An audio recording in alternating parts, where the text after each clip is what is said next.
and go from there. So, what up, guys? Jason Geiman here. Tonight, I have Mr. Kyle. We're going to talk a little bit about Kyle's goal for 2020 is $100,000 and how he can achieve it, and how I can shut Jason up over here because we don't need to hear him twice. And so that is what we're going to talk about tonight. So Kyle started pressure washing, I think a little bit about 2-3 years ago, and did some landscaping, done a little bit of everything. And Kyle is in the membership, in my membership, and he has been taking a lot of it and using that information and growing his LinkedIn and doing all those things. And we're going to talk a lot about that tonight and how to build your pressure washing business brick by brick. And, a lot of times that is how we got to do it. So, just make sure that if you can hear me fine, I'm trying a new system. Hopefully it's not going to do nothing stupid, and we're going to go from there. We're not doing my normal system, so we're going to go from there. So with that said, let's get started. Kyle, tell me who are you and where are you from? So I'm Kyle Carter. I've been working for myself for 3 years now. Started out with lawn care, done that for 3 years and 2 years of pressure washing. I live in Douglasville, Georgia. It's about 10 minutes outside the perimeter of Atlanta, west of Atlanta. It's the major suburb west of Atlanta in West Georgia. So. Gotcha. And if I put things up on the screen, Kyle, don't worry about it because I know you can actually see, you should be able to see them now. So, but don't worry. I see black welder. Sometimes I'll just post things of just to let people know that I'm, kind of putting that up there. So if that aggravates you, I won't do it too much because this is the first time that you're actually, my guest, can actually see that. So, okay. But yeah, because see, we got Big Rob on here saying, "What's up, Miss Beth?" Wild West. And Wild West and all of these guys. So tell me a little bit about why did you want to start doing pressure washing for? Well, I actually started pressure washing with homeowner grade output pressure washers when I was probably in middle school, maybe 12 years old. My dad's a real estate investor. He flips and rents out houses. So when he buys a house, he would fix it up himself. And, pressure washing, to me, I thought was probably the awfulest job with a homeowner's grade pressure washer. So he'd have me out there all day running that thing. So I did that. And then I did, after college, I'd done some cubicle jobs. And then I'd gotten into lawn care, and I was thinking about getting the pressure washing. I already had a GMB listing for pressure washing and got a few jobs off of it. Some of it did with the homeowner, some of it I subbed out. And, I was just thinking, I'd went to a local supplier, and I was thinking if I could get one of these 4-gallon minute units and get the amount of work to pay for it in the first year, then it's worth it because then I got that nice piece of equipment. I can use it for myself, and I can use it as more jobs come up in the future. So I bought it, and that weekend after buying it, I'd booked $1,000 worth of work. So I did that, and it didn't take long to get my money back because I think it was like $1,300. My surface cleaner was like $400. So nice. And so you tried to do you also do landscaping too? Is that correct? Yeah, that's correct. I do a lot of lawn maintenance and leaf cleanups during the winter. So do you do like grass mowing, or are you just kind of doing the leaf cleanup, or what are you kind of doing on that kind of thing? Well, during the summer, it's lawn maintenance. So that's the mowing, trimming, edging. It's just, keeping the lawn, manicured and regularly serviced, every 2 weeks is what I do. And so I do that during the summer, 2-3 days a week. And then during the winter, there's not much lawn maintenance. There's not really any lawn maintenance during the winter for Georgia unless they got like rye or winter grass. So there's a lot of leaves. We don't get much snow, so you can do leaf cleanups all winter long and stay pretty busy doing that. And the pressure washing for me, it slows down during the winter. Like I've got a good bit of signs out right now, and I'm not getting much business off of them. But during the summer, the majority of my business comes from pressure washing signs. So George asked the question, starting out, how many jobs did you do per week? Well, for lawn maintenance side, I'd cut about 20 lawns a week. I'd gross around $1,100 a week. And then I'd say, it could vary from 3 to 5 pressure washing jobs a week. I've done 9 in a week before.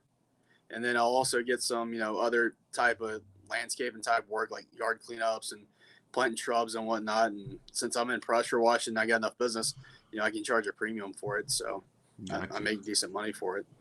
So, what made you, what made you start to do a pressure washing business? What did you do before you started pressure washing? I guess I should say.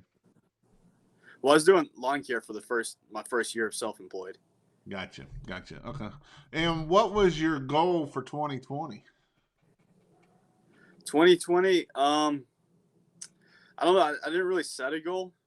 I should have set a goal, but I didn't. I know, like at the very start of the summer, I was like, hey, leaf cleanup signs worked really well that past winter.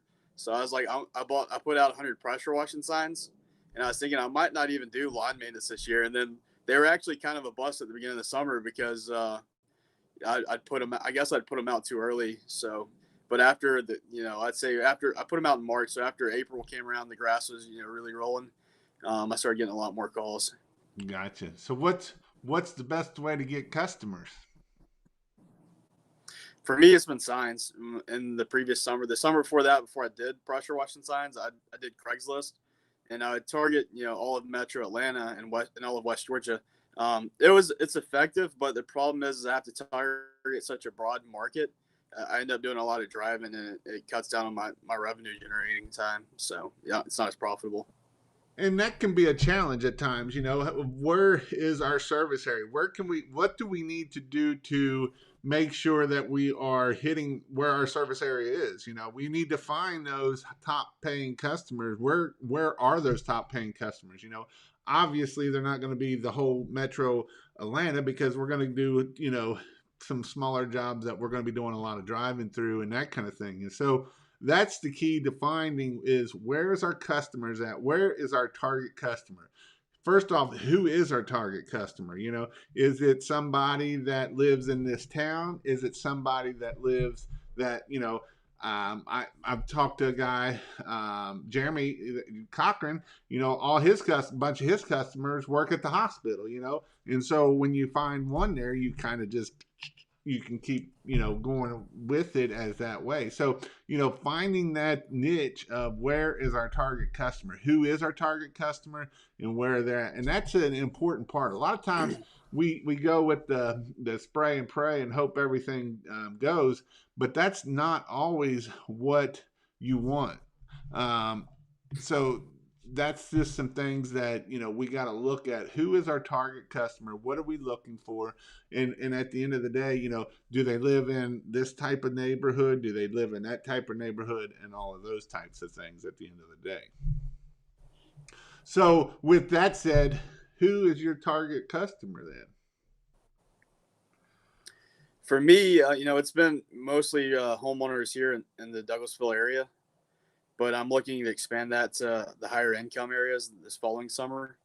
So I know in some areas the house washes, on average are 50% more. And some of that is finding out where is those rich neighborhoods, and there's systems that you can do to find out where, like, the more better zip codes are. You can use Melissa data and stuff like that, and that will tell you, who, in this area the average income house is this, or when we probably want to try to find those higher end neighborhoods, zip codes, and that's where we really want to focus at, because at the end of the day, we don't want to focus if our family income is $50,000, they're probably not buying a house wash that often because they ain't got enough money to do it. Now, if their average income house come is $100,000, $150,000, most of them are about 100 to 25,000, I would say. Now that is probably where we want to target, because when we target those high end neighborhoods or those higher end zip codes, then that allows us to find those customers that are willing to pay us because at the end of the day, our goal is to get our average ticket up. If we're starting out at 200, it's going to take us a long way to get there. But if we can get our average ticket up to $500, $600, $700, $800, you got a guy that's not too far from you that his average ticket is $1,000 a job, and he's doing a boat, he did $1 million in a 10-mile square area. So it doesn't mean you got to have this big giant thing, because at that point we can't really focus our marketing and really hit it hard at that point. So that is definitely something that we got to look at, and when we're focusing and that kind of thing. So another thing that you've been doing a bunch, and I want to talk a little bit about it, is the whole. What's another way that you've been getting customers? So one of the ways I've been generating some quality leads is through LinkedIn. My problem with LinkedIn before I started doing it the way I'm doing it now is that I've got enough work to stay busy 7 days a week. So if I stop doing work to go do sales or to go chase people around on LinkedIn, I'm turning down money to chase money. It may be better money, but it may be more lucrative that way. But if it's kind of a gamble, if I don't land jobs off there, taking my time to do it, then I just lost some money. So what I've started doing recently, or in this past summer, was using a LinkedIn automation software called WeConnect. For their service alone, I think it's like $49 a month, $49.50, and then you do have to purchase LinkedIn Sales Navigator, which is a LinkedIn Premium, and that's another $80 a month. WeConnect's got a great user interface. It's easy to use and set up. All you basically need to know or determine is what type of titles you're looking for to get the kind of business you want, and it'll run in the background, so it doesn't take much time just to set it up. You get it running and it's going, and then when you get a message from a lead, it'll notify you through email, and then obviously if you got the LinkedIn app on your phone, it'll notify you there. So yeah. So LinkedIn is a great way to get business. It's a great way to find the customers that we're looking for, especially if we're looking for like commercial side of things, apartment complexes, facility managers, all of that kind of thing. That is a great way to be able to do that. And with Sales Navigator, you can do a lot of tools just with Sales Navigators also. Where you can see who looked at your profile, you can message, you can do a lot of things when you have Sales Navigator. So it is something that you can turn it on, turn it off. Obviously you've got it on and you're running it with WeConnect to try to be able to get them connections, because that's our goal, is finding those connections. And the beautiful thing about LinkedIn is we can find those connections in our area. It is definitely something that we can do, and it is a way that we can put the, hey, we were looking for people in this area, and keep Mm-hmm. them finding and doing it that way. Um, so tell me one thing that you failed in business and two things that you learned from it from this year. Tell me one thing that you screwed up or you failed and you learned two things from it. Um, well, one of the things I screwed up on was I was trying to take on a mention. It was a $2,500 job that I somewhat landed. I talked to who I thought was the first decision maker, which was the husband, and I told him verbally, they were foreign, so I guess you could say there's a bit of a communications barrier. But I told him what I could and couldn't do, which I told him I couldn't reach 6 stories high, and in some of the house it was 6 levels high. And then the decision making got passed along to the wife. I'd also put in the contract that I wrote and sent to him through my CRM, and I guess she didn't read that part. So when I was out washing the house, she was asking about the cobwebs on the window at 6 levels high, and she wasn't happy about that. And I told her I couldn't do it, and she said she couldn't pay for somebody just spraying water on the house. So I had to back out of that one, and I did request for the work that I did do, and I told him he did agree to the contract that I had sent, and so he still paid me a portion of that. Got you. So sometimes we got to make sure that we have. I mean, and you don't, and you even ask in the, and that's one of those things we gotta just try. Sometimes we don't know. Sometimes Yeah. we're playing trial by ear, but and other times you learn that, hey, if it's not going to work, do a test area, see if I can shoot that high, see if I can do it, and two, sometimes not every job's your job at that point.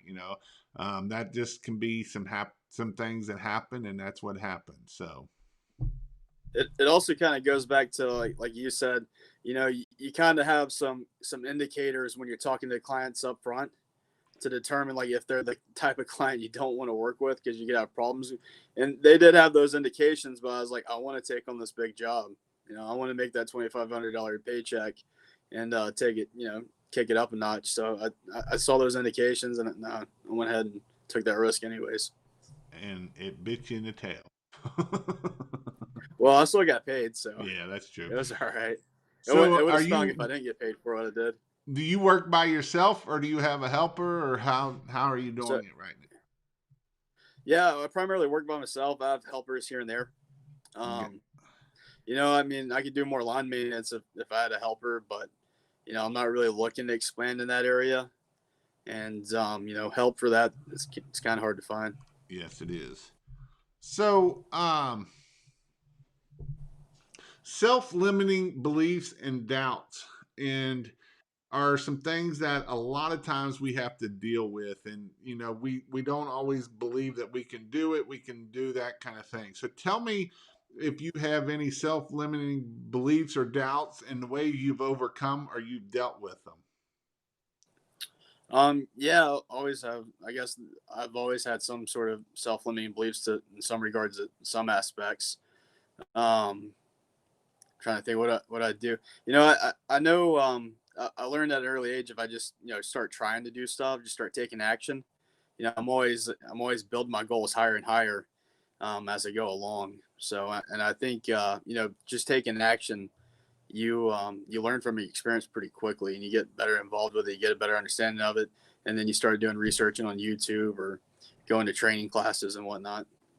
No, and that's a good point, because a lot of times with self doubt and stuff like that, the biggest thing is just the fear of what can I screw. We always go down the road of what can I screw up or what's going to go wrong, and versus just going at it and hitting it and seeing what happens, Mm-hmm. and getting to that next level at the end of the day. A lot of times we deal with that. The other thing we deal with is fear, and so what fear have you had to overcome to be able to keep growing your business? Um, I guess trying. One of the things I've been trying to overcome is trying to figure out how to work Google Ads for for the ticket that I'm selling in my area. I know I can sell higher tickets in other areas, and I know as far as selling higher tickets, even in the area I am, it can be a personal thing. Not saying somebody can't sell much higher than I do in my area, but I've tried selling higher and haven't been effective at it. And from what I gather, I'm at the upper end of the market in my area as it is, which is not very high, but just trying to I'm gonna work on that one a little bit, because I don't always agree with that right there, with people saying, well, it's not very uh high, it's not that, because I don't yeah, always agree on that, and here's why I don't always agree with that. That's no different than the guys in Florida telling me that they can't make money in Florida because there's only $99 guys in uh Florida. And I know that there's guys in yeah, Florida that make a lot of money, and there's guys that are in that same exact area will be like, well, and I got even another guy. There's a guy in Tennessee or in Indiana, and the one guy, he is the high dollar guy, and the other guy is the low dollar guy. His average yeah, ticket is 1,000. This dude's average ticket is 400, and both of them have big businesses. It's just the one puts himself up here versus putting him here. And a lot of that, I think, has to come with, getting where, again, it kind of comes back to fear of being told no. And, when our close rate, when we are at that higher ticket, our close rate isn't going to be as high as the close rate of being a mm-hmm. low guy. So if you're a low guy, you're probably going to be at a close rate of 70, 60, 70, 80%.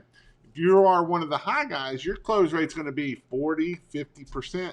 If you can get up in the 50s, you're doing pretty good at the end of the day. So these are some things that we have to be able to overcome. And to be able to overcome this is what we have to do to hit that $100,000 mark.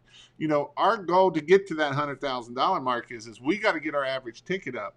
Because if we don't get our average ticket up, we're not going to be able to get our average day up. So if we can't get our average day up, then we're never going to hit that. And I don't like ever saying never, because that's not a good thing to say. But that's when it's going to be hard to hit those things, when we can't get our average ticket up to where we need to get it at. Does that make sense? Right. And so, and I know you've been working it hard, and you're going to get it there, because, this is going to be this will be your third year, right? 2021. Yeah, it'll be the third year of pressure washing. So it'll be your third year pressure washing. You're figuring out things. You're going to put money in that, more marketing. Do you have some big giant rig, or do you just have a nice small rig that you're working with right now? No, I just got an old rusty trailer, and I use that for my 4 gallon a minute and my lawn care equipment. Gotcha.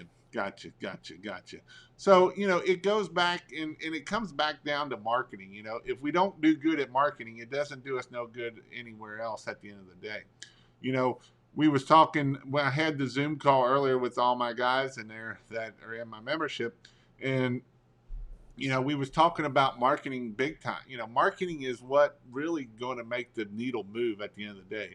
If we don't do marketing, it does us no good to do anything else. It doesn't matter if we have the biggest, baddest looking rig out there.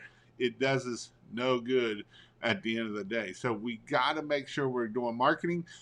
We got to make sure we're always doing marketing. A lot of times we get into things of, we start doing stuff, and we get busy and we quit doing marketing. And then we get slow, and then we do marketing. And then we get busy, we do marketing. And you were saying about working 7 days a week. Sometimes what we got to do then at that point is we got to start raising our pricing up. We got to start raising that pricing up. And, when we're starting to get booked out more and more, that's when we can start raising our prices up more and more, because then people are like, oh man, they must be good, because, that's what happened. So that's definitely something that you can do.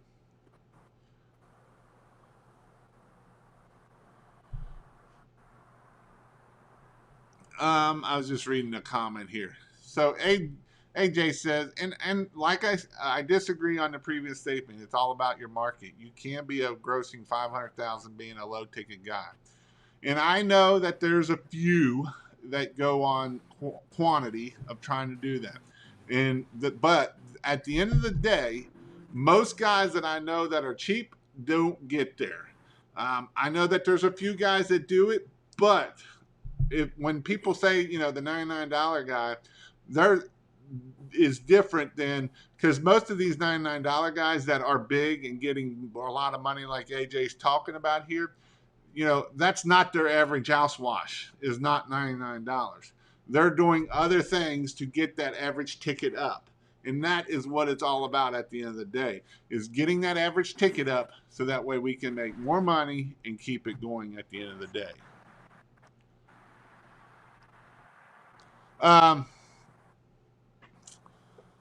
So what, I know what somebody asked a question that was a good question. So on LinkedIn, do you do it as your personal self, or do you do it as a business account?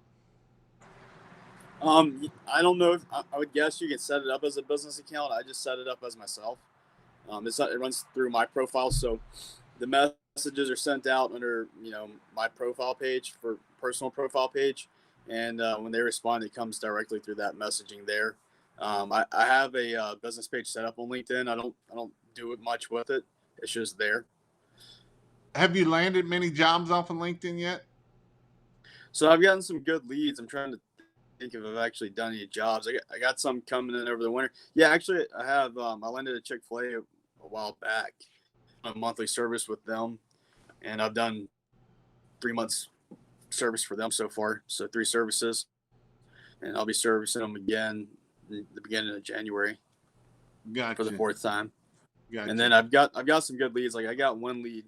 I mean the lead alone, I'm not saying it will be, but it could be, a big, it might even be 6 figures a year right there with that one lead. And then even if it's not, it's still big money, and it could lead to some good referrals in that type of, in their industry. Yep. What all do you focus on, or what are you searching for in your LinkedIn to try to link up with people? So you gotta pick your target, what titles you want to target. And then once you decide, what kind of business, like if you want to watch restaurants, which obviously now is not the best time to get restaurants, I've done it to go ahead and start dinging them, and I've gotten a restaurant from it. But you'd want to select, like general managers or restaurant managers, district, regional. And then so you select that, you select the region you want to target. So mine's kind of set around Metro Atlanta because I can run the tickets high enough to justify driving over there and be once a month. So I think it's worth it. And then the next thing after you upload that list into WeConnect from Sales Navigator, you go in and you set your messaging sequence. So the first message, after they, accept your invitation, and you can also do a message for invitation, you just start setting your sequence, introduce yourself, your products, your services, trying to get their attention, trying to get them to respond back to you and get, turn that cold lead into a warm lead and start getting some traction, some verbiage between you. Are you focusing on anybody else, or are you just working on the restaurants right now? Well, I started off with restaurants. So my strategy was to go ahead and start. I was thinking a lot of guys probably got, kicked to the side when coronavirus hit. So I figured a lot of them's out of that and not many people's fooling with it. So what I was hoping, if the, things turn around and the restaurant businesses start picking back up, then I can start catching them on the uptick. So what I did was I hit them while they're slow. And I sent the message. You can set the message frequency. So I set it to where I send them a message like maybe 2 or 3 times a week, and then phase that out to once a week and then once a month. And then now it's just going to do them once a month for the next 6 months. And I can go back in there and adjust it for another 6 months. And then after that, I moved over to trying to target project managers and then also facility maintenance type supervisors. Gotcha. Have you been working on property managers also? A little bit, but when I set it up, I didn't set it up to where it targets them narrowly enough. So it's got a ton of titles in there that aren't property managers. So I just recently, I re-uploaded another list of property managers where from what I've seen from, combing through it, it looks like it's nothing but property managers this time. So I'm going to run, and it had like 4.5 thousand property managers across Metro Atlanta. So I'm going to start setting a message sequence and start running that here pretty soon, probably in the next week. So what are you going to do when you start getting a bunch of apartment complexes and stuff? Well, I'm going to go buy me an 8-gallon-a-minute rig. And, and then one thing, too, is there's other companies out here. One of them, he's kind of been a bit of a mentor to me. He's been in business for 20 years, and his name's Danny's Pressure Washing. And, if I ever needed, somebody to help me out or to sub part of the work too, he'd be there for me. So. Gotcha. Well, you can do big jobs, right? Yeah. How do we do big jobs? One bite at a time. Like eating an elephant, one bite at a time. Yeah. That's exactly right. It's not that hard at the end of the day. A lot of people think that doing big jobs are hard, and it's not that they're hard. Are they scary? Yes, they're scary. They'll scare the living crap out of you. It looks huge, but I just put that video out 2 days ago or 3 on Friday, and of that $13,000 job. Al was scared to death when he was starting that job. He did not know what he was going to have to do to get in there and get it done. And, when you just get in there and get it done, I was there to help him, and we was able to knock it out even faster. It would have took him 3-4 days by himself, but I was able to get there and have him help him and knock it out in no time. And, it's not, a lot of times we go with these bigger jobs and we start complicating things and all of that kind of thing. And I really do believe you working on your LinkedIn like this, you will start getting jobs. I talk about Benjamin Gregory. He's on here. He did over probably $200,000 this year alone, just from 2-3 contacts on LinkedIn. And that's where we get those two. We don't need all of the contacts. We just need 1, 2, 3 good contacts. Because once we get those contacts, then we can network off of those, and we can really kill it at the end of the day. And so that is definitely what we need to do to be able to grow our business and be successful at the end of the day. So with LinkedIn, what other strategies have you been working with, or are you just kind of working the We Connect part of it? Well, so with LinkedIn, I've heard from a guy that's also successful or has been successful on LinkedIn. He said he's done automation too, and he says automation is not very effective, which I agree with that. It's the shotgun approach. So what he recommends is doing a just you're writing the messages yourself so that they're personalized. Right. It has a higher effective rate of rather than casting a net. Right. Right. So I agree on that. And are you going in and like liking their stuff and talking to them on their page, or you just are you not doing any of that yet? so I just do the messaging automation, and once they respond, if it's a good response, then I'll follow up with them and try to get them on the phone or get them to let me come do an estimate. And then WeConnect does have a feature where you can do other things on their profile, like it'll make your profile look like you visited their page, so it pops up in their Feed. visitor section to kind of get their attention. You can also automate the liking their Post. their skill set.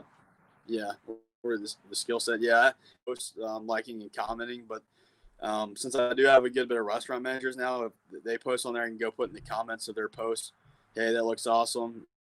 Question, give me a call. Gotcha. AJ's asking, what's your thought on TikTok? I'm gonna ask what's your thought on TikTok? Yeah, I think it might be a good one, but I've never really even looked at it. I've heard about it, I just so got I on it kind because of my want to do daughter it. got. But like, I got on it because my daughter got on it, and so I mean, I think I don't know how well it would work. I think you could get work off of it, but I don't know how well we can focus on our area or out. And you might be able to, and I don't just because I'm stupid about TikTok. I'm gonna probably putting stuff on TikTok just because there's a lot of people getting on TikTok, and it is what it is. But I don't know. I think the biggest thing is knowing your area in your area. So I think that is the problem that I see, with TikTok. I think that if you get enough people to doing it and they knew you were there, and that's my biggest concern with it. So it's not like, YouTube, you can kind of focus on pressure washing Cincinnati. And if somebody pushed in types, like I got a video that um, what did I do? I did Cincinnati sidewalk cleaning or something like that. And that actually shows up if somebody is typing in Cincinnati sidewalk cleaning. And so that is just something that I did. Not that I know that it's right or wrong, but it does show up into my search. So if somebody goes, looks and sees that, and then they would see my number because I put my number and everything underneath of it. So I don't know if it's going to be the best thing. I don't know. So I'm not going to go down that road. I know people that are trying to sell crap off of TikTok of the pressure washing business stuff. Some of the other people that I know that are trying to do that. But other than that, I don't know if it would be good for the homeowner is what I guess I'm going for.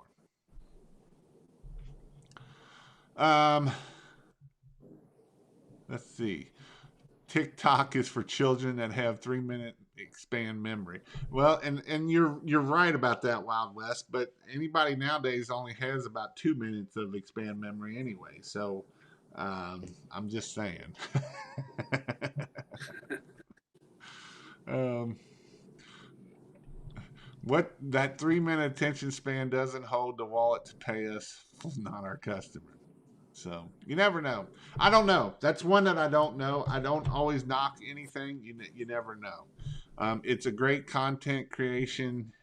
You use the content and create to use your other social stuff such as Facebook, LinkedIn stories, Instagram. And you are right about that. It is a good way that if we can move that, information and put it on as a video. I'm going to start probably doing more of that myself right now. I just kind of had that epiphany of if things that I want to do is Right now, I put everything on YouTube and then I share it out from there. But I'm going to probably start doing. I'm going to probably start doing. Um, Putting it as native on the thing, so that way people will want to see there. TikTok is cancer. And again, I'm not I don't know if it's cancer as much as because Facebook can be the same thing. You know, it's a time suck. You can get into it and do a time suck like no other. You can get on this phone and we can do TikTok and we can do whatever we want to do. We can do Facebook. You're in the pressure washing groups and go down that line of time sucking, and that's no good at the end of the day. We're not getting anything accomplished in our own business. Um, So, with a goal of $100,000 next year, what is your goal of how many reviews do you want to get next year? Well, I'm at 34 Google reviews and I think like 12 Facebook reviews, good reviews. Um, so I was trying to get to 50 reviews by the end of March of next year. So, and then I was thinking next summer, you know, you see, I started my Google reviews or sending out links for it, past the halfway point of this summer. So, and I'm at 35 so far, in which, some of them went to Facebook. But, I want to do at least 50 to 75 during next summer, the warm months of next year. And how are you trying to get those reviews?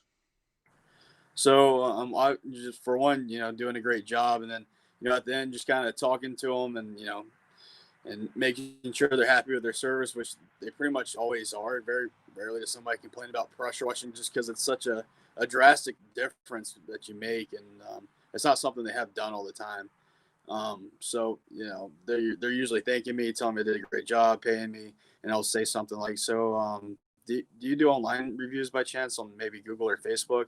And then they'll usually say yes, and I'll ask them if they would mind leaving me a review, and I tell them, what I do to try to entice them to do it is tell them it'll really help me out online, help me win more business and help more people, and they always agree with it. And I have a review link in my CRM app, so I just pull up their name in my app, I hit a button, and then send reviews. The next button I hit, and then it sends them a link, and they can select Google or Facebook. And how often are you? Is it just sending it a one time, or are you sending that two or three times if they don't respond back? Yeah, so I don't know if you can automate it to where it'll automatically send it back up if they don't leave you one the first time. So I keep track of it, and then I might wait a day or two, and then send them another one, and then sometimes I'll send them a third one, and Gotcha. sometimes I'll keep on them, and usually at some point I'm on to the next set of customers that I'm working on. Now, are you sending that through email, text, or what? So the CRM app, it allows you to select if you want to do email or text or both. Um, I always try to get both points of information, and I select it to go to text and email, so they'll get dinged simultaneously for both, and And what hopefully all that CRM are took you using? market. So it's Markate. Gotcha. Do you like it? Yeah, it's a really good. It's a really good CRM app. It has like almost everything you can just about ask for one, and then price wise, it's very inexpensive. So I mean that's for the whole CRM app and the review feature, the review tool, it's only $35 a month. I know other review tools they're like $70 a month just for the review tools alone. So you don't even get the rest of the CRM package with it. Gotcha, gotcha, gotcha. And how long have you been using that CRM? I started the summer in the later part of the summer. Gotcha. So So you've been I doing had what? Jobber for a little bit. So you had job? Did you have any other one? No, I just started with Jobber, and then I found out about this one, and it had I think it was the review tool feature was kind of the big differentiator that I was wanting out of it. So that's the reason why, I think that was the reason why I made the switch. But I think, I like this app, all around a lot better. So What was some highlights or downfalls of Jobber? to be honest with you, I use it for maybe a week, 2 weeks. So you I didn't use really it don't much. remember it that well. I just remember when I came across Market, I was looking at it, and I was pretty blown away. So I jumped on it pretty fast, and I did get all my contacts pulled out of Jobber and uploaded to Market. Gotcha, gotcha. What? So how many? how many contacts you got in market now? I don't know. Don't I know. don't know if it shows a total. I might have to go and count them, or maybe it does show a total, Now, does that but send I don't know. does that send emails out? Yeah, you can send, and like you have a bunch of other features that you can select, and like it can be, a piece rate, or like some of it's monthly service rate. So you can do email blasts, voicemail drops, where you send all your clients, so you can set clients in groups. So one can be for roof cleaning, one can be for driveway cleaning, house, whichever ones they selected, and you can target them just for that, or however you want to split up based on whatever services you have. And you can do text message blast, email blast, voicemail, um, Does it have postcards. any automation of sending out emails every so often, or can you set that up with it? Yeah, you can go on the back side of it, and you can set like so it'll have automated emails. Like if you schedule a job, like you can send them an email. Hey, he's driving tomorrow at this time, and then it sends emails every time you do something for the customer. Whether estimate, scheduling the job, or whatnot, and then you can set it in there to ding them with a follow up email after you've completed the job. I think you can select it quarterly, monthly, or yearly. So. Cool. And you set the message sequence and the language in it yourself. So I got you. So with Marquette, that way in the spring you can sit there and send out an email blast or text blast or voice. mhm. You can even do voice bombs with it. Yeah. Now, is that through Marquette themselves or a third party service? I haven't done anything. I haven't done any of those yet, but I think it is through them. It's all hooked up to their user interface. So you just go straight through their user interface on your computer or your tablet, and you select what you want to do. So it goes. I know it runs through them. I'm not exactly sure if it's if they got any third party support or not. So in 2021, what's your plan to get to $100,000? Well, I'm going to continue doing signs. I do want to expand the area of putting out signs, and I also want to make more time to put them out. So one of the problems with this past summer is I'd go put out a bunch of them, and I'd get busy working, and then people would pull them, or the government takes them, or whatnot.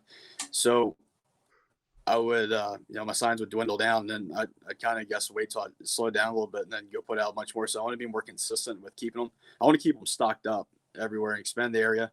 Um, I got SEO going right now. I got a good website compared to the previous summer. I just started that at the beginning of this winter, really. And then I'm gonna get you to set up my Google Ads. I'm gonna be Gotcha. doing that. I might do. I might buy some next door zip codes. I don't know. I've tinkered with Facebook ads. They've definitely been, worth worth it. But I kind of tinkered with them during the cooler months. So I kind of want to test those more during the warm months next year. Gotcha. Ryan O'Neill put, yeah, Jason, I use your thank you follow up sequence in Marquette. Everyone loves them. So that's awesome. So with the goal, so your goal, you said your goal is 100,000 next year in Mm-hmm. 2021. Yeah. So what do you plan on spending in marketing for next year, 2021? Um, my marketing's been pretty low so far. Like my website and SEO, that's just 174 a month. My cost of signs, they're not. I mean, they're less than three. They're $3 a sign or less. So I mean, that's the most expensive thing I've done. And then for what you get out of them, they're really inexpensive for the amount of work, amount of money I gross off of them. How many I signs did think you the put most out expensive. last year? I just put out probably 135. Leaf cleanups and pressure washing signs. 2 weeks ago or a week and a half ago, whatever it was. I know at the beginning of last summer I put out 100 pressure washing signs, and I've put out I don't know maybe another 100 throughout the summer or something, 50 to 100. So you haven't So spent much money in marketing then. no, so I think the next what's going to cost me money is the Google Ads. So as long as the metrics are positive, I'd like to at least be at a ticket, no more than 25% of a ticket on each job landed for the Google Ads cost. So what's your kind of goal for how much you're willing to spend next year for marketing? So I'll probably I'd probably go with your recommendation of what to start out. I'm thinking about starting the ads in April and kind of see what your recommendation is. I'm guessing it'd be at least $500 a month, and see what what that gets me on ad spend, and then as soon as I get positive metrics, I'll scale it. Yeah. And start doing more. So what a lot of times we deal with, and this is why we want to set goals and figure out what makes money and what don't make money is we want to be able to. The reason why I'm kind of keep pushing this question, because a lot of times, people, their goal is $100,000, but they don't know what they're going to spend. So if we can do 10,000, if we did 10%, even if we did 15, where you've been in business for a while, we could probably do 10%. So we're looking about $10,000 next year just in marketing. Now you got to take that signs, that's your website, that's different things, people that make the $1 million, the 750, Bobby Walker did, he's going to be 650, $700,000. He didn't do that spending $10,000. He's probably got 60, 70, $80,000 in marketing. And a lot of times I know that's like mind blowing of you got to spend that kind of money to be able to make that kind of money. But that's what it comes down to. It isn't something that we just think that, I'm going to spend, $200 on signs this month and that's it. Well, if you buy 100 signs and you pay $350 for signs, now you do some things that a lot of people don't with the LinkedIn, so you're putting a little bit of that money in there. So that's kind of getting you to that $500 ad spend, and then or $500-$600 ad spend, and then that way we can go from there. Does that make sense? Mm-hmm. And I think that is definitely something that we got to do. My goal is my goal is $100,000 next year. Ad signs and commercial projects is my plan, and that is a good plan, and I like that plan. That is not a bad plan. But again, I think your LinkedIn, if that takes off, which I think it will help you, especially if you start working on, facility managers and property managers. And property managers is really where you should be focusing a lot, I think, just because that's where a lot of your apartment complexes and stuff like that. And you can do a lot more than just house wash or building washing. You can do gutter clean outs. You can be their exterior specialist there, so that way they don't have to hire 3-4 different people. They can hire one person, and you can go there and knock it out. Now, if you're by yourself, it's going to be a little bit tough, but it can be done. It's not that it can't be done. It can be done with one. You might have to hire a helper to help you, to be able to get in there and out of there faster. But these are some things we can do to make sure that we're going to get to our goal at the end of the day. Because at $100,000, one guy on one, you can do $150,000, $200,000 a year as long as you got the marketing going and you getting everything going. And we was talking. I threw some golden nuggets out in the Zoom call about our Google My Business and SEO and ranking our website through that. Those are some things that will help us get to where we need to go and get to that next level at the end of the day. Because at the end of the day, that's where we want to be at. We want to get to have financial freedom. We want to get to have time freedom and stuff like that at the end of the day. That should be our goal at the end of the day. Does that make sense? Mm-hmm. So is there anything that I can help you with, or you have a question for Jason that is just like you have? You're asking me? Yes. Or are you asking the people, the viewers? I'm asking Kyle. I've asked so many questions on that. So that's one of the things about the membership. You have that exclusive access to the Facebook page or the Facebook group that you've got. I've asked a ton of questions on there, and you're usually the one that responds to them the most. I've asked a lot of questions in the previous Zoom calls. So, I mean, as of right now, I can't currently think of any, but I know I will as things go on. So. Gotcha. So I'm going to push this a little bit here. I will be having a live training in Orlando on January 3rd. You can go up and check kingofpressurewash.com/training or training dates. And we will be doing a training down with Mr. Bobby Walker. It is, I don't have, we have a few in the class. I think there's 5 or 6 right now. We'll probably go to 10 people. If somehow we get to 15, I'll go to 15, but I won't take no more than 15 people. And this is where you will be able to learn a lot of the marketing stuff, how to do it, all of that great thing. You don't want to miss that for sure. Again, the other thing, like he was saying, I don't even have it here. If you go to pressurewashhelp.com/free, it gives you 30 days free. And that's where I do 2 Zoom calls a month, and that's where you can get a lot of your questions answered. The Facebook is another way that you're able to be able to get that information.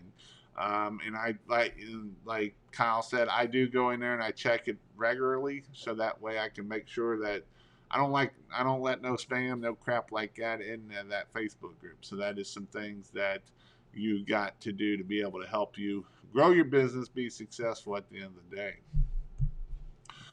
Brian put property managers are big money. Bringing my cookies, some cookies this week, and that is a good thing to do if you have some good property managers that is out there. Go check that out. On the price of that training, go to training dates, because I don't remember what I said it at, because I did it a while ago and I don't know.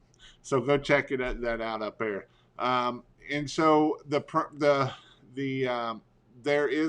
is a good way to do the cookies this time of year, because who don't like cookies? So take a little note. I mean, and here's another thing you can do for these property managers, because they don't get a lot of this. Sit down, and you can even do, if you don't have a lot of customers, sit down and do thank you notes for even if we're past Christmas right now, send out thank you notes for hey, I'm just sitting down here being thankful, and I want to thank you for giving us business, and I appreciate it, and all of that kind of stuff, because at the end of the day, that will get you more money than anything, because what other company is going to take the time to write a thank you letter? There's not none out there. Nobody does it. So when you do something that nobody does, it does get, people will look at that, and people will definitely do that. Any training dates after January 3rd up north? I'm going to have one in Raleigh, which is a little bit up north. And then I will be having some up north. I'm going to have one in Cincinnati, probably, actually Northern Kentucky. I'm probably going to have one in late April, because I want to let it warm up. I don't like cold. So, yeah, the COVID cookies, I wouldn't probably push them as COVID cookies. I would probably make sure that they're bought, sealed, and send them, because nobody's probably going to do them if you make them themselves. So I would definitely probably go get store bought. Like, we got a little local bakery here, Oak Brook Bakery, and they got these little tins. You can pay, $8, $10, $12, and it's all nice and done. And that's actually what I've done a lot. So, Jason, what is your ticket for setting up Google Ads? It's $799. You can go to pressurewashhelp.com/Google Leads is where that is. That is for me to set up what I use for my pressure washing company, and I used to when I was managing them. So it's all your negative keywords, all your positive keywords, all of your ads, everything. I link it all together. I've set up your area. Then you get an hour Zoom call, and then I go through all of what you need to do. And once I get everything set up, I will put I'll kind of tell you what you need to do. And you need to go in there about once or twice a month and just do some little checking and seeing things. And then that way you can go in there more, obviously, and that will make it work better. But definitely that's what that covers. Got 10 Christmas cards to send out this week. My mom handmade them.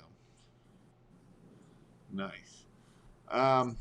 So I know I'm trying to think of some questions here. I need to come up with some more questions, because we went way through faster on those. So let's go back a little bit. We only got a couple minutes, but let's go back on the part of the marketing side, and not only marketing side, but the budget side of why why, the important part of why we want to set goals is so we can try to hit those goals. So with $100,000, your season in Georgia is probably, what is it, you say, about 10, 11 months? So 6 months is good and warm, and then 2 months it's kind of in the middle. Yeah. So you got, and then like I'd say there's 6 good months of washing, because like even the first month in March, my signs weren't effective then, so I didn't really pick up till April. Which, But I mean, you can wash pretty when much did year you round. start mowing grass last year? So I started in March, but like you're only doing maybe like one service a month rather than one service every other week, every 2 weeks. So So nobody's really mowing grass yet to see the house yeah, out there. the grass is just growing. It's growing, but it's growing slow, and it's coming out of dormancy. Gotcha. So, So Wild West but put, you can watch. go ahead, keep going. You can wash year round down here. It's just I don't get very much pressure washing business during the winter, and like I put out a good bit of pressure washing signs this winter, which I didn't do last winter, just to kind of see what would happen, and they haven't been very effective so far. Do you do much door knocking? Are you hitting any of that kind of stuff? Are you doing much of that at all? No, so if I did door knock, one of the things I do want to do door knocking for is for restaurants. But when I decided I wanted to do that, COVID hit, so that's something I want to do. I'm definitely not opposed to. I think you can get pretty good reception on that, but like knocking on houses, I don't want to do it. I have done door hangers for lawn maintenance. Now, It's all completely branded. do you do any 5 around or 10 arounds? I ordered me some door hangers specifically for doing 5 rounds. It's got one with an arrow going, let's see, where that way, and then the one with an arrow going that way. So what I'm gonna do is put we watched your neighbor's house, put their street address, and then it's got some little areas where you can fill in the surfaces that were cleaned. So I ordered those at the end of this past summer. So I do intend to put those out next summer and put a sign in their front yard that's double sided. Good, good, good, good. Wild West put, so we can know what the numbers are work for new guys. So, a lot of times I talk about, marketing, and I talk about the 100,000, the 150,000. And the reason why it isn't just about those numbers, if you want to put $100,000 in your pocket, you're going to have to make probably 150, 160,000, because there is cost that comes along with that. And so, when I say 100,000, even on this, you're probably going to put about 60 in your pocket at that point, 60, maybe 70, because you are going to have $10,000 in marketing. You are going to have probably 10,000 in gas and chemicals and phone and all of that crap. And you're probably going to have, if you have $10,000 in equipment, because you're going to have equipment breakdown. You're going to need new equipment. You're going to have to fix equipment. So now, that's going to put us at $40,000, about $30,000 before we're in profit mode. Now, some of that that I'm talking about, for instance, my cell phone, it's $100, $150 a month that the business pays for, that I don't have to pay for it. And I don't want to pay for it because I want it to come out of my business. So that way I can write it off, right? Because if I make $60,000, if I show the government that I made $60,000, I'm going to have to pay $20,000 in tax. Well, I don't want to pay $20,000 in tax because that's stupid, right? So there's things that we can do to write things off. For instance, so I know that I don't know if many of you watching or not, but Mike Olin has been doing pressure washing for, this is his third or fourth year. And he went to a CPA, and this is when you start making money. And the CPA is like, you got to do something to get rid of money, because otherwise you're going to give it to the government. And so he was going to go buy him a new truck pretty much. Why?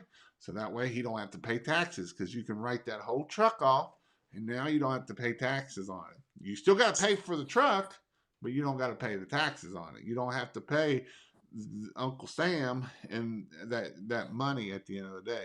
And so a lot of times when I'm talking about different things about making that 100,000, we just because we make 100,000, and even if we write off 80,000, well, if I went to training, that's right off. All my food there, all my gas is written off.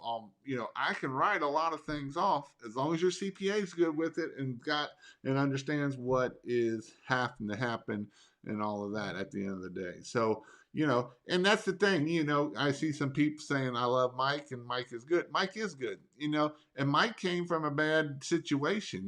He went to Florida because he was a druggie and he came out of the druggie world, got clean, and now he's been able to be successful. And that is the beautiful thing. Greg Townsend, he was another one.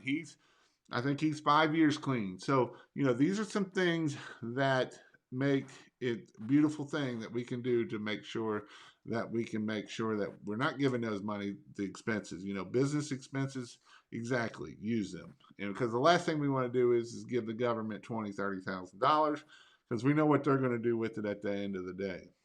So, all right, I'm gonna get off my soapbox on that.